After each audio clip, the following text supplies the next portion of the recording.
Anyway, I'm joined by Ravi. Couple of things about Ravi, which I'm learning more about, is he started life as a nuclear scientist, and he was recently elected to the Times 100 AI list. There you go. Two things over. He's also, the CEO of one of the largest IT service providers, right at the coalface of, I think, everything that's happening in our industry right now. Having a lot of dialogue with folks like Ravi, and you heard from Frank D'Souza yesterday. Also, I have two toddlers at home, and every time I call up my wife and say, "Can I go and pick up my kids?" she says, "Oh, has the stock price gone down today?" Because then she figures out that there's nothing you can do. You can shut it down and then go and do things which you can do normally. exactly, and so let's talk a bit about we've been talking about outcomes and who's underwriting them, but where is Cognizant today on taking commercial risks with client outcomes, and what has to change internally for you to scale that model, Ravi? Yeah. So here is what we did as an industry for the last 30 to 40 years. Way back, we were systems builders. We built systems for companies. Expertise was the asymmetry. Companies saw this as a non-core thing for themselves, so they basically outsourced it to specialists, if I may. Then came the offshoring wave, where we kind of built capability at scale. We delivered more agile, more predictably at a lower cost. We built a pyramid model which our clients could never replicate. So they said, let's hand this over to an outsourcer who will do it better for us. Why break our heads on this? Then came enterprise software. It was repeatable in nature.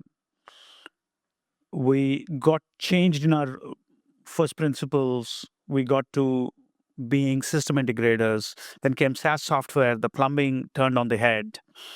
Uh, we were all builders. So as plumbing turned on the head, as builders, we got more to build. More software got consumed. System integration was a roaring business. Here we are now, where we have a technology which is not just deterministic, it can actually mimic human labor. It is action oriented, it is multimodal, it is having advanced reasoning. So the first principles of companies like ours have to change. We go from system integrators, we were system builders, system integrators, to AI builders. Work is going to be more bespoke. Work is bespoke because it's not deterministic, it's more probabilistic. So what was the underpinning of this industry was writing software development cycles, writing code. That's going to change to managing the context layers to get this probabilistic technology grounded in the heterogeneity of companies. So that's a change in the first principles. So it's going to actually be more bespoke than what we think it is. Second, historically, we kind of had this pyramid as the asymmetry. We built engineering capability at scale significantly cheaper than others, and therefore we were this, that was the defensible moat. Now, interdisciplinary skills will be the defensible moat. That's the second change, reforging of the first principles. A colleague of mine and I wrote something with the Fortune magazine, Andrea and I, and that's the reforging of the second principles, which is primarily you take a capability set and you create an interdisciplinary capability set at the intersection of technology, which is supposed to be AI now, domain, and operations. The third, we kind of ran this whole engine on services. We're going to see platforms and services forged together. SaaS companies would be pushed to doing not selling per seat, not selling ARR, but selling outcomes. And companies like ours will be forged to sell outcomes. The fourth change, reforge of our first principles, is to underwrite those outcomes. What I mean by underwriting outcomes is we need to either own the AI outcomes or business operational outcomes. So I should be able to go and tell a client, you know what, I will take care of your customer service. I will take care. So as a company, we do a ton of work in healthcare. We'll take care of your healthcare operations. We'll manage lives. Focus on underwriting.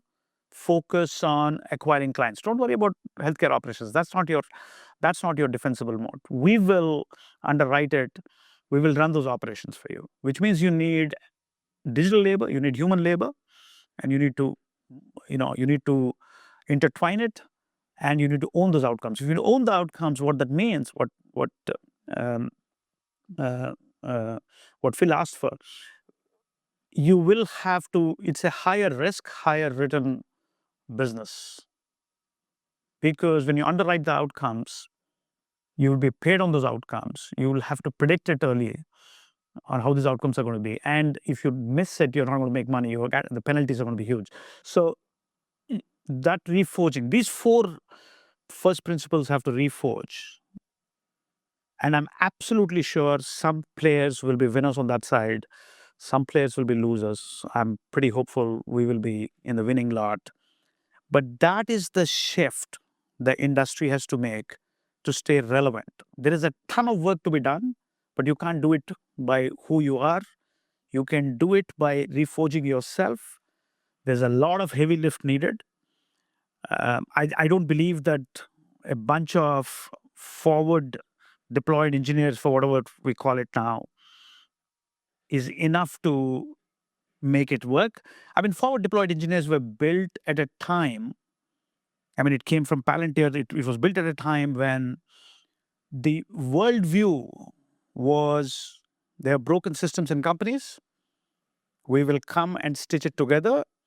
We'll give you an integrated platform. You take it and you run with it. The agency is with you. That worked. I mean, that really worked because the worldview was right. The worldview now is manage AI outcomes, which means you need to be an operator who is managing those outcomes. You're running operations for the companies, and you're intertwining technology and operations with different domains to get there. That is the secret sauce, which will keep us relevant in the middle of this transformation. Yeah, and do you see? I think we're just at the beginning of this AI operations phase, and you've seen, Anthropic and OpenAI launched their own initiatives. I even got some noises from Gemini today about we need to talk to you as well, sort of thing. These guys are panicking because they've sold the dream, and only 10% of enterprises have even got close to getting there. Surely this is going to be the golden age of services now in terms of health. This must be the golden age of services coming. But Wall Street isn't seeing it. Yeah. So look. So first of all, I forgot to let you know, Phil is one of my favorite people. So every time he calls me, I show up. Yeah. So look, the drift to enterprise value and the velocity at which the drift has to happen has not happened yet. There's $1 trillion invested in AI infrastructure. Consumer AI is happening fast. I think that drift of value will happen because consumer AI is casual. It is not heterogeneous. It's not mission critical. Enterprise AI has to be grounded in the heterogeneity of enterprises. That drift will happen on the last mile. I mean, both these companies have fascinating technologies, but they have not grounded the technology in the hustle of companies to get real productivity, to build new products, to build new services. I was telling somebody a few weeks ago that I wish this technology was kept in the can and we shut the lid and we kind of, brooded a little more, and then we opened it. Then we would have not been going behind which jobs to eliminate, but we would have been going behind what the new things we would build. I mean, go to the Sloan Catering, you will still find cancer treatment being done like the same old way.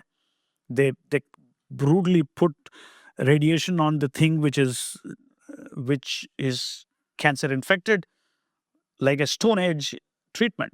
I wish we use this technology for newer purposes human endeavor couldn't capture. But here we are where we are.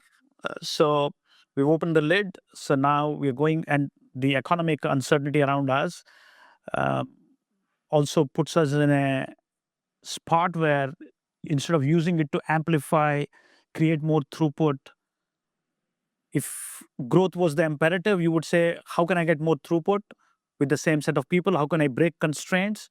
And therefore, let's use AI to do that. Now, what we are doing, growth is uncertain. Let's eliminate and create value for earnings.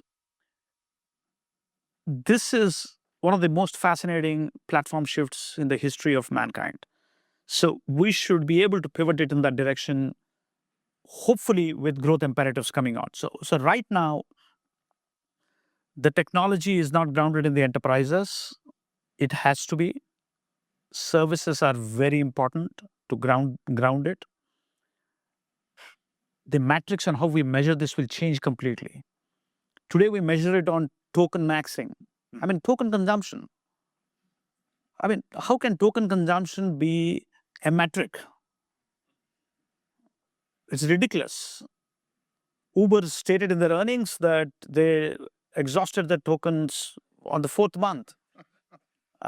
Who's paying for it? The venture capitalists are paying for it. The private equity is paying for it. So if I'm a services company, what am I supposed to do? What was our craft? Our craft was we would use human labor to deliver things which more efficiently, more effectively, more predictably, and cheaper. I should be able to create a harness on the token flows into my company. That harness will have the rules, it will have the repeatability, it will create the effectiveness to do it, and I have community knowledge. I've done it for 1,000 clients. A wrong example, if I go to a plumber, I don't do it myself because that's an expert. So tokenization has to be integrated in your workflows in the company, and the right metric will then flip to what is it that I could do more efficiently with the same tokens, equivalent to human effort. What is it that I could do integrating it with human effort? And therefore, my clients will come to me saying, you know what, I'm wasting my money on this. I've anyway outsourced my human labor to drive agentic to a company. Let me hand over the token spend to them as well. They will effectively do it. I have now AI-infused rate cards in the company. A0, absolutely manual labor. A1, human labor verified by machines. A2, machine labor verified by humans. A3, completely autonomous labor. We should be able to integrate this into the hustle of the company. We should be integrate this into the flows of the company, and we should be able to make this a defensible moat for our clients to say they will be able to, provided tokens are no longer commoditized. If tokens are commoditized, then cost is not the issue. We don't go to a consultant to look at our electricity bills because it's a free-flowing utility. However, it is going to be expensive, but even if it's not expensive, for a moment, let's assume it's commoditized. We will see open weight models coming in faster.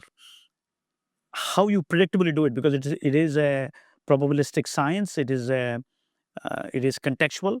How you effectively do it, how you increase velocity, all of those are going to be the craft we have to build, for which our clients will actually give us services to do, which are integrated between digital and human labor.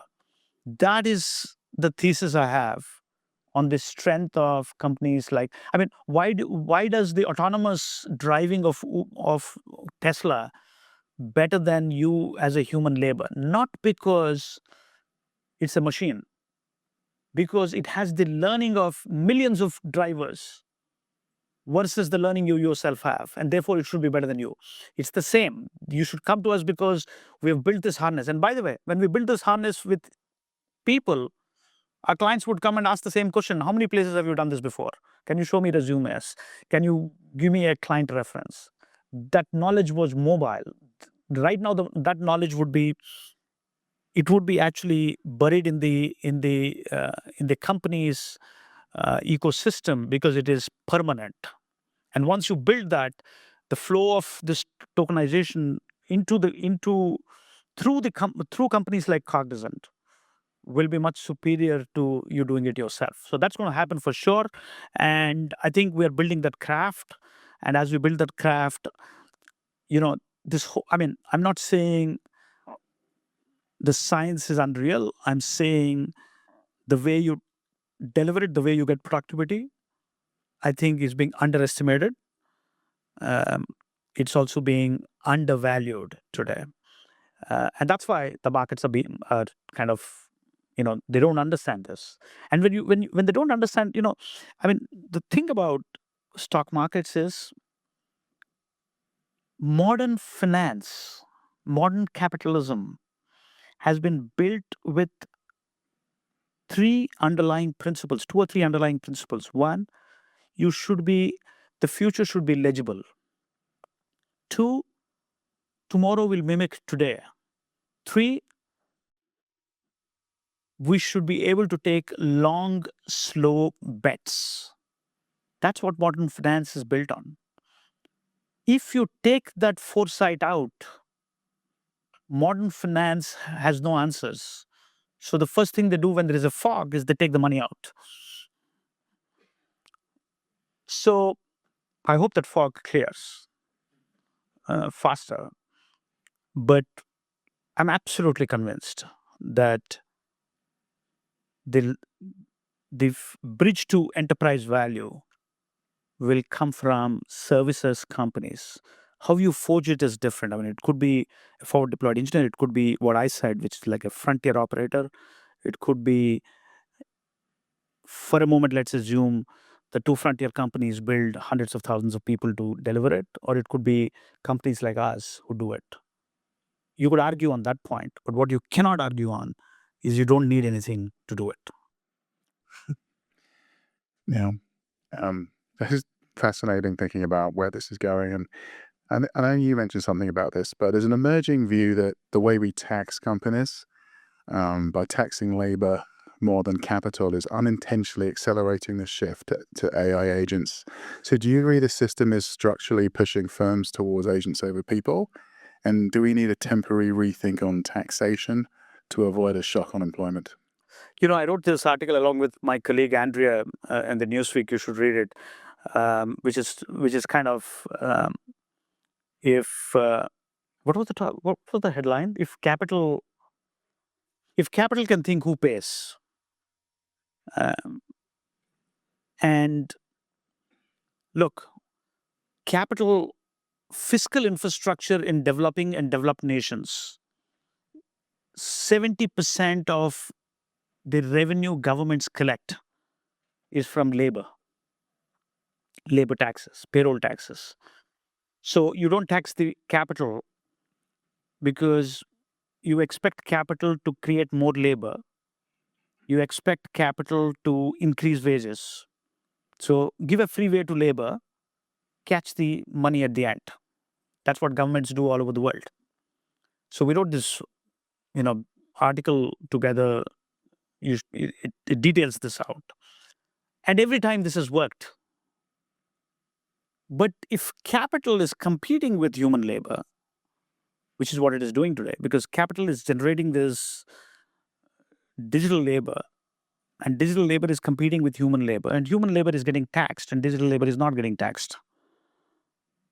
So if capital is thinking, who pays for it, right? That's the topic.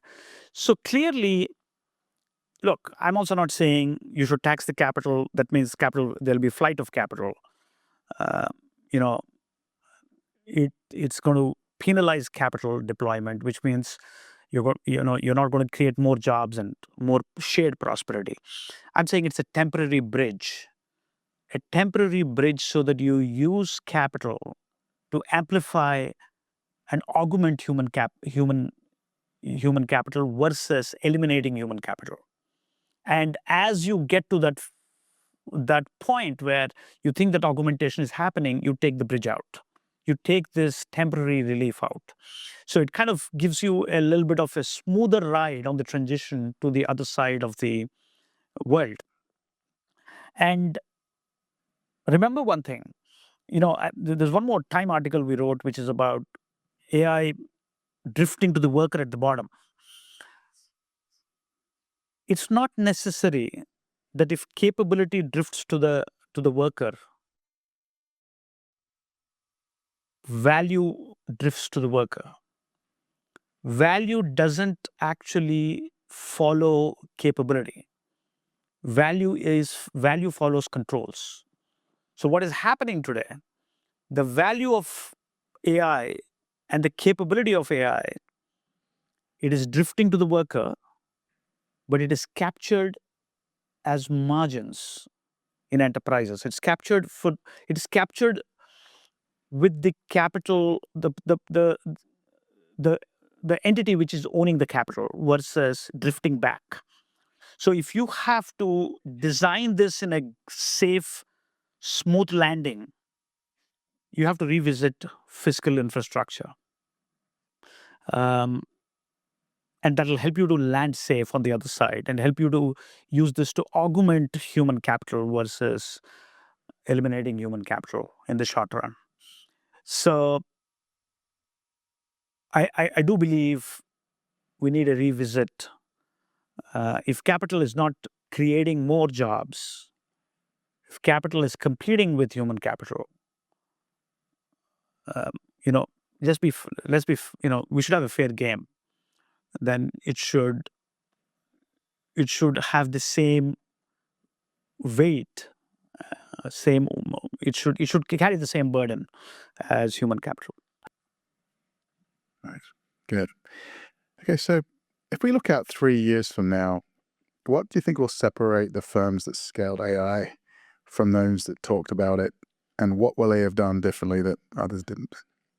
And what was the last one? And what will they have done that others didn't? Look, I'm a big believer that there were first principles on which this industry was built, the IT services industry. Those first principles have to be reforged. We need to become these bespoke AI builders. I'm absolutely sure 80% of the input factor was human labor. Now, human labor is only one input factor into the mix.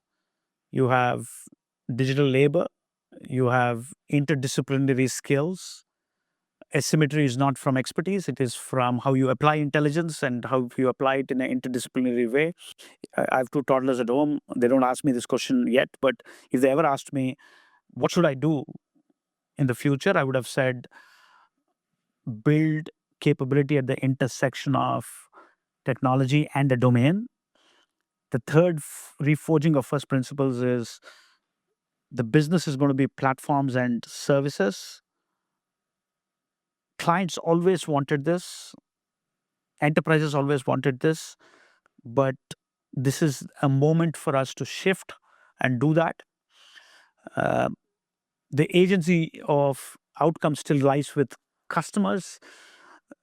We should own that agency. And it lied with customers because we had a distributed value chain. Somebody sold the infrastructure, somebody sold software, we sold services. You couldn't have aligned the accountability. Now you're integrated, so you can align the accountability. And finally, it is a platforms plus people business. And finally, underwriting, having the courage to underwrite outcomes, AI outcomes or business operations outcomes. And that is the new company, which is, if you want to build that new company, a category 1 company, that is the new company you have to build. Every time there is a disruption, there's a need for a new kind of companies. And there is a need for a new kind of people. And that new kind of people are this, frontier operators or people who can use AI technology to run operations for companies, run mission critical operations for companies. These are the reforging of the first principles. And whoever actually reforges them fast will actually be winners. There'll be big winners and big losers. Thank you. I don't think anyone could have articulated the change that our industry is about to go through better than what Ravi's just done. Do we have any questions? Maybe gentlemen at the front. Thanks for that perspective, Ravi. Just wanted to ask that. Thank you.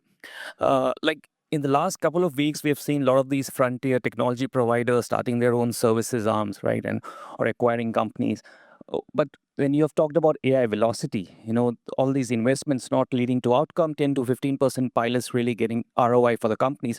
So where do you think is the gap for these, enterprises to get outcome from the AI investments? Is it because of the AI velocity gap is because of orchestration, because of government? It's a combination of things. First of all, look, the good news is they've all launched, so they're endorsing that services are needed. Right. Okay. Now, every time something like this happens, we always look at a successful set of companies who have done it and we'll say, oh, we can do this. We don't see a set of companies who have fallen off. We always see the ones who have been. So it's always an opportunity. Now, when the cloud revolution happened, hyperscalers wanted to be in services companies, build services arms. They haven't. And they're not making an attempt again. Why would you actually break your head on services? It's a lower margin business. The hustle of services business is very different. It's very different to the innovation hustle. It's applying innovation. It's not building innovation. Can you straddle the two worlds? Maybe. The probability of straddling the two worlds is, the chance of winning is much lesser. You could actually lose the anchor on your innovation if you're actually focused on this. Will there be arms of this? Of course. There's professional. Oracle wanted to do consulting way back in the 90s. Do any of you hear Oracle Consulting? Right. So, do software companies have professional services? Yes. But the universe of services is not that small subset. It's a much bigger subset. So, I'm a strong believer that is needed. What is needed is different. And that's why I don't think what we are is enough to capture that opportunity. We have to reforge these first principles I spoke about. The capability set is different. What is needed to bridge that velocity gap? I think this is a contextual science. If it's a contextual science, it's not going to behave the way you want it to behave. It's designed, it's actually designed to be contextual, which means you have to ground it into the heterogeneity of an enterprise. So we have believed on a science called context engineering. We have been working on it. That's an important reason. The second important reason, the economics. There is already quite a bit on economics. Economics of doing this. The third is integrating this into the flows of a company. Autonomous technologies were ready in 2006. We are in 2026. Only 0.25% of the car rides in the United States are on autonomous cars. Why? Because it is riding on human infrastructure. To add to the complexity, humans and machines are riding on the same infrastructure. If you draw that analogy to enterprises, it's the same. Enterprises have been built in a way. So you'll have to reorganize them. You have to reinvent them. You have to reimagine them to integrate these flows in the business. There is a whole lot of interplay between deterministic layers in the company and the new contextual layers being built.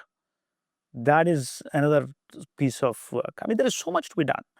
You have to apply this to operations of companies. We were systems builders. So our universe was tech spend of enterprises. Our universe now is ops spend of enterprises. You have to integrate that to operations of companies. Operations are going to be done in a different way. So all of this means, I mean, if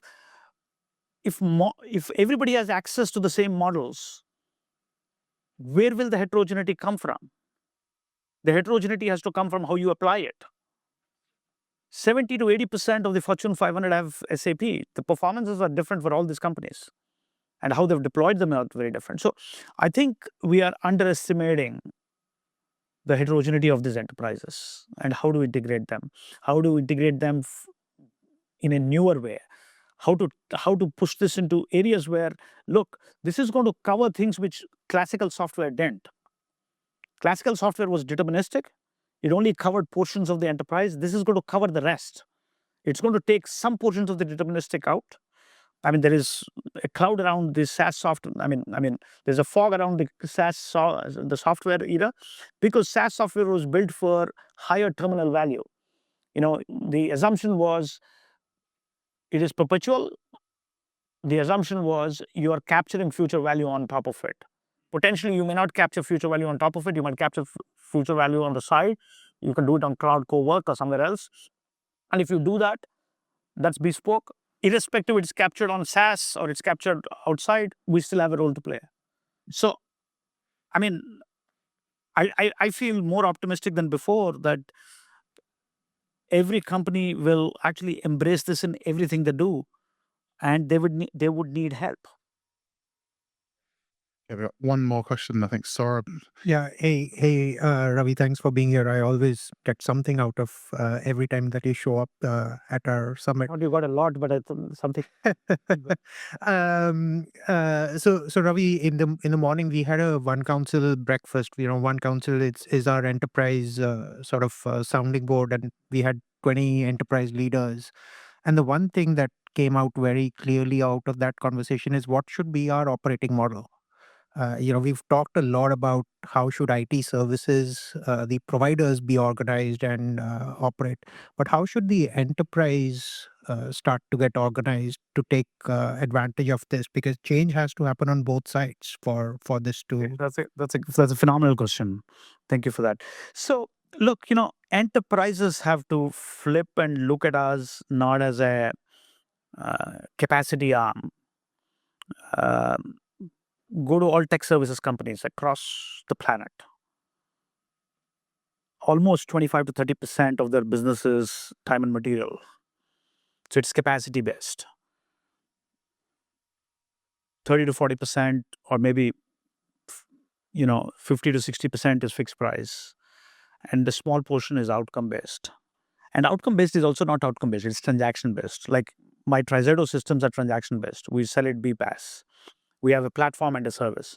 Now, how do I sell that? I sell that as number of transactions, number of claims. I should be able to sell them as how many lives I'm managing. If I'm auto-adjudicating claims, I can't actually price my model on claims. I should be pricing my model on the number of lives I'm managing. So enterprises have to start to look at us as companies which can own things for them, own outcomes for them, so that they could focus on their own mission. I mean, that is a big shift. And that shift means you need more trusted partners. You need partners who are in it with you on your journey. So that's a big, big shift in the mindset for enterprises to engage with us.